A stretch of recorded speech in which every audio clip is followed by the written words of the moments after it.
बोले गणेश भगवान की जय। सावन माह का सोमवार जहाँ भगवान शिव जी की पूजा को समर्पित है, वहीं मंगलवार को माता पार्वती की पूजा करने का विधान है।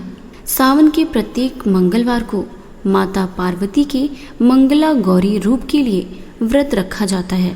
मंगला गौरी का व्रत विशेष रूप से सुहागिन महिलाएं अखंड सौभाग्य और सुखी वैवाहिक जीवन की प्राप्ति के लिए रखती हैं। ये व्रत पत्नी अपने पति की लंबी आयु के लिए करती हैं तथा संतान प्राप्ति के लिए ये व्रत किया जाता है। मंगला गौरी व्रत कथा। एक समय की बात है, एक शहर में धर्मपाल नाम का एक व्यापारी रहता था।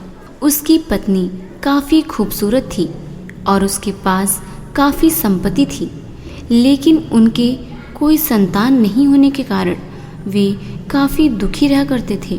ईश्वर की कृपा से उनको एक पुत्र की प्राप्ति हुई, लेकिन वह अल्पायु था। उसे यह श्राप मिला था कि 16 वर्ष की उम्र में सांप के काटने से उसकी मौत हो जाएगी। संयोग से उसकी शादी 16 वर्ष से पहले ही एक युवती से हुई, जिसकी जो माता मंगला गौरी व्रत किया करती थी।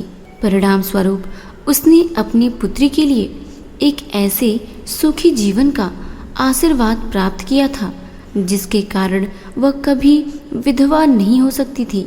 इस वजह से धर्मपाल के पुत्र ने 100 साल की लंबी आयु प्राप्त की।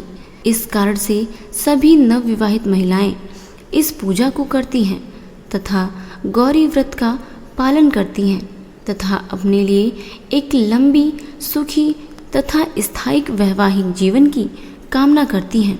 जो महिला उपवास का पालन नहीं कर सकती, उस महिला को श्री मंगला गौरी पूजा को तो कम से कम करना ही चाहिए। इस कथा को सुनने के पश्चात विवाहित महिला अपनी सास एवं ननद को 16 लड्डू देती हैं।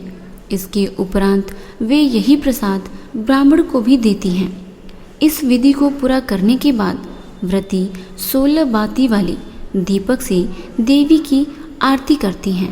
व्रत के दूसरे दिन बुधवार को देवी मंगला गौरी की प्रतिमा को नदी अथवा पोखर में विसर्जित किया जाता है। अंत में माँ गौरी के सामने हाथ जोड़कर अपने समस्त अपराधों के लिए एवं पूजा में हुई त्रुटियों के लिए क्षमा अवश्य मांगे।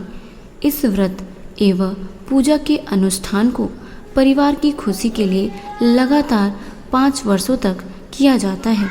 अतः इस मंगला गौरी व्रत को नियमानुसार करने से प्रत्येक व्रती के वैवाहिक जीवन में सुख की बढ़ोतरी होती है तथा पुत्र पौत्रादि की प्राप्ति एवं पुत्र पौत्रादि का जीवन भी सुखपूर्वक व्यतीत होता है। ऐसी इस मंगला गौरी व्रत की महिमा वर्णित की जाती है।